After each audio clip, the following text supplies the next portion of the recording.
বন্ধুরা, আজকের আমি তোমাদেরকে যে কথাগুলো শোনাবো সেগুলো স্বয়ং শ্রীকৃষ্ণের মুখ থেকে বলা বাণী।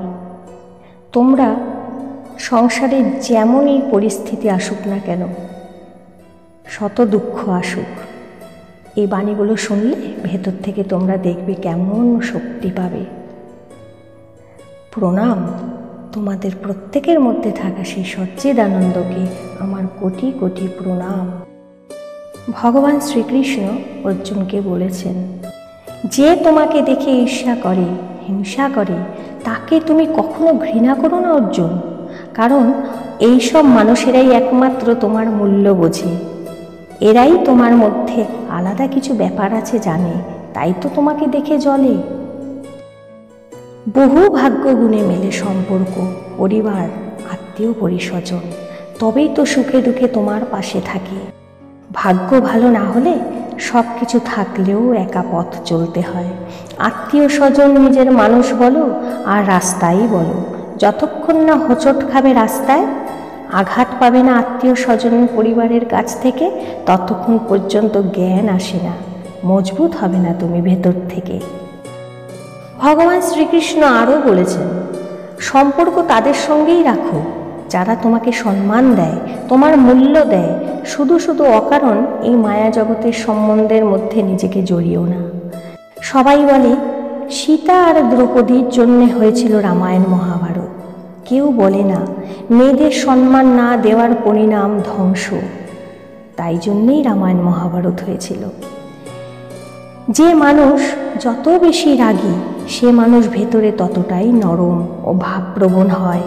এরা খুব সৎ প্রকৃতির হয়, উচিত কথা বলে। ভগবান শ্রীকৃষ্ণ অর্জুনকে বললেন, সম্পর্কের মধ্যে বিশ্বাস আর মনে শুদ্ধ প্রেম হলে তবে সেই সম্পর্ক কখনো ভাঙে না। নারী আর ধন দৌলত যদি আনন্দ হতো, সর্বসুখ হতো, তাহলে বুদ্ধ মহাবীর ঘর ছাড়ত না। যদি তোমার যোগ্য কোনো বন্ধু আসে তোমার জীবনে, তবেই তাকে সাথে নিয়ে চলো। আর যদি সেরকম বন্ধু না জোটে, তাহলে একাই চলতে শেখো জীবনে, একজন রাজার মতো। যখন দেখবে সময় তোমার সাথ দেয় না, তোমার বিপরীতে চলে, তখন তুমি শান্ত থাকো। যেটা হবার সেটা হবেই, যেটা হওয়ার নয় সেটা হবেই না।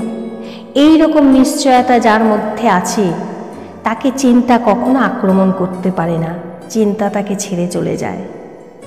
গীতাতে লেখা আছে, ভক্তিতে যখন তোমার মন লাগাবে, তখন বুঝবে তুমি ভগবানকে ডাকোনি, ভগবান তোমাকে নির্বাচন করেছে, পছন্দ করেছে, কৃপার পাত্র করেছে। এই জগতে সত্য থেকে বড় সত্য কি জানো? প্রেম। আর যার প্রতি তোমার প্রেম আছে, তার প্রতি তুমি কখনো অসত্য হতে পারবে না। ভগবানের রাস্তা খুব সহজ, আবার খুব উল্টো। বুদ্ধি দিয়ে যদি ভগবানের রাস্তায় হাঁটো, তাহলে খুব উল্টো। আর ভক্তি দিয়ে যদি রাস্তায় হাঁটো, তাহলে খুবই সহজ। বিচার করে যদি রাস্তায় হাঁটো ভগবানের পথে, তাহলে অনেক দূর। আর ভাব নিয়ে যদি চলো, তাহলে খুব কাছে ভগবান। যেদিন তুমি জেনে যাবে যে তোমার সামনের মানুষ ভুল নয়, শুধুমাত্র তার চিন্তাধারা তোমার থেকে আলাদা, সেই মুহূর্তে তোমার জীবন থেকে সমস্ত দুঃখ চলে যাবে। মানুষকে মানুষের কাছ থেকে সরিয়ে দেয় কি জানো? দুটো জিনিস, তোমার মুখের ভাষা আর অর্থ। সম্পর্ক ভালো রাখবার জন্য বুদ্ধি দরকার হয় না, সম্পর্ক মধুর হয় তোমার মন শুদ্ধ হলে।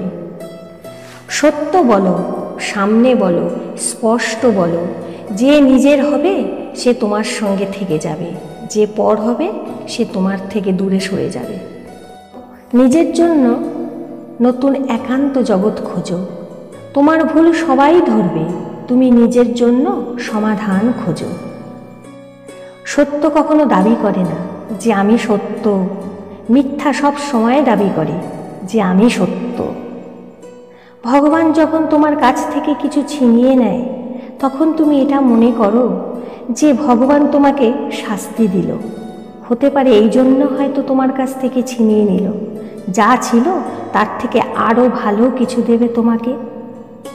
জীবনে কখনো চিন্তা করো না যে কে কখন কেমন করে বদলে গেল। শুধু এটাই দেখো তোমাকে কি শিখিয়ে দিয়ে গেল। এটাই জীবনের জ্ঞান। ব্যথা শুধু দুঃখই দেয় না, ধ্যান তোমাকে দেয়, তোমাকে জাগায়। ব্যথা তোমাকে জেগে উঠতে শেখায়। যৌবন তুমি সংসারকে দাও, বয়স হলে ভগবানকে দাও। তোমার দেওয়া দেখে বোঝা যায় কোনটার বেশি মূল্য দাও তুমি। যৌবন তুমি ব্যর্থ জায়গায় দাও। শেষ বয়সে যার কোনো মূল্য থাকে না, সেটা তুমি মূল্যবান ভগবানকে দাও। যখন তোমার শক্তি থাকে তখন তুমি ভুল পথে হাঁটো। যখন তোমার শক্তি শেষ তখন তুমি বলো এখন আমি ভালো করব। নিজেই বিচার করে দেখো। জীবন একটা রেলগাড়ি, যতক্ষণ চলবে ততক্ষণ লোক আসবে যাবে। কখনো জোরে চলে, কখনো আস্তে চলে, কখনো স্টেশনে দাঁড়ায়। কিছু নতুন লোক আসে, আবার কিছু পুরনো লোক নেমে যায়। কিন্তু জীবনযাত্রা চলতেই থাকে। যখন শেষ স্টেশন আসে তোমার, তখন কেউ সঙ্গে থাকে না। এরই নাম জীবন।